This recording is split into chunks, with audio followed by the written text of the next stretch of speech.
আওয়ামী লীগের যারা দেশ থেকে পালিয়ে গিয়েছেন এর দায়ভার অবশ্যই অন্তর্বর্তীকালীন সরকারকেই নিতে হবে। কালেক্ষেপণের মধ্য দিয়ে আওয়ামী লীগকে পুনর্গঠিত হওয়ার সুযোগ দিচ্ছেন।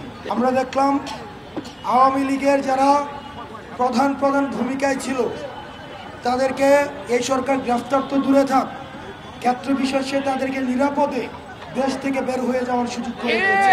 আওয়ামী লীগের যারা দেশ থেকে পালিয়ে গিয়েছেন এর দায়ভার অবশ্যই অন্তর্বর্তীকালীন সরকারকেই নিতে হবে। আমরা যখন দেখলাম এই অন্তর্বর্তীকালীন সরকার আওয়ামী লীগের বিরুদ্ধে যথাযথ ব্যবস্থা নিতে পারছে না, আমরা দেখলাম আওয়ামী লীগ এই ফ্যাসিবাদী দলটি, সন্ত্রাসী সংগঠনটি চোরাগুপ্তভাবে যারা আন্দোলনে যুক্ত ছিল, যারা আহত হয়েছে এবং শহীদ পরিবারের উপরে বিভিন্নভাবে হামলা করছে।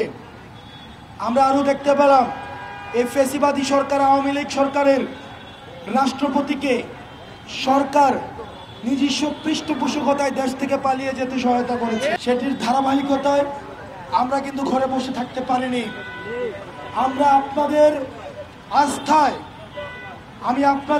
আমি বিশ্বাস করেছিলাম কেউ যদি আমার পাশে এসে নাও দাঁড়ায়, আমার আহত এবং শহীদ পরিবারের ভাইয়েরা আমার পাশে এসে দাঁড়াবে। এবং সেদিন রাতে আপনারা দেখেছেন আমরা গুটি কয়েক মানুষ সেদিন যমুনার সামনে আমরা অবস্থান নেই এবং আপনারা আমাকে হতাশ করেননি। আপনারা আমাকে হতাশ না করে আপনারা সেখানে আমার সাথে এসে সংহতি জানিয়েছেন এবং পরবর্তীতে আমাদের পুরো আন্দোলনে গতকাল পর্যন্ত আমাদের অবস্থান কর্মসূচিতে আপনারা নিরঙ্কুশভাবে আমাদের পাশে এসে দাঁড়িয়েছেন। গতকাল আমাদের আন্দোলনের পরিপ্রেক্ষিতে সরকার থেকে যে বার্তাটি এসেছে, আমরা এই বার্তাটি পাওয়ার পরে এই আন্দোলনে যারা অংশগ্রহণ করেছে আমরা সবাইকে নিয়ে বসে এই সিদ্ধান্তটাকে পুনর্বিবেচনা করেছি। পুনর্বিবেচনা সাপেক্ষে আমরা সরকারকে বলেছি আমরা আগামীকাল পরিপত্র বা প্রজ্ঞাপন পাওয়া পর্যন্ত আমরা কিন্তু সরকারকে সময় দিয়েছি। অর্থাৎ প্রজ্ঞাপন পাওয়ার পরে পরবর্তীতে আবার আমরা আমাদের কর্মসূচি দিব, সেই জায়গাটি আমরা সরকারকে জানিয়েছি।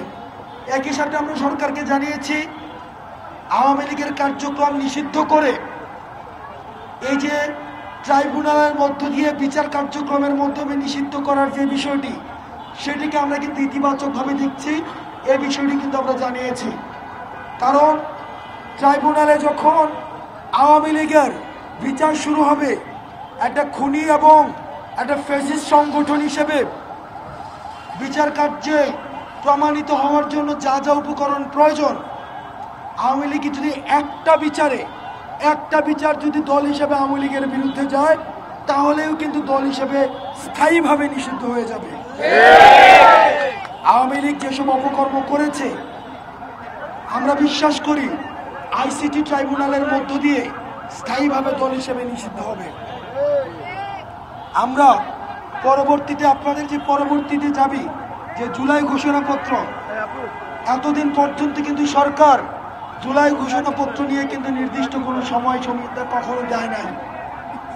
কিন্তু আপনারা যদি লক্ষ্য করেন তাহলে আপনারা দেখবেন গতকাল সরকার যে পোস্ট দিয়েছে সেখানে কিন্তু বলেছেন যারা এই গণঅভ্যুত্থানের শক্তি, তাদের নিরাপত্তার জন্য, সার্বভৌমত্বের জন্য এবং সর্বোপরি বাংলাদেশের জন্য আগামী 30 কর্মদিবসের মধ্যে, সরকার কিন্তু সময় আগে কিন্তু কখনোই উল্লেখ করে নাই, গতকাল কিন্তু সরকার নিজেই সময়টা বলেছেন, আগামী 30 কর্মদিবসের মধ্যে এই জুলাই ঘোষণাপত্র ঘোষণা করবে। সরকার আগামীকাল প্রজ্ঞাপন দেওয়ার কথা বলেছে। আগামীকাল প্রজ্ঞাপন দেওয়া পর্যন্ত আমরা আমাদের জায়গা থেকে সিদ্ধান্ত নিয়েছি। প্রজ্ঞাপন দেওয়ার পরে আমরা আমাদের কর্মসূচি দেব। 1 নম্বর বিষয়। 2 নম্বর বিষয়, 30 কর্মদিবসের মধ্যে সরকার বলেছে জুলাই ঘোষণাপত্র দিবে। যদি না দেয় তারপরে আমরা আমাদের জায়গা থেকে সিদ্ধান্ত দেব।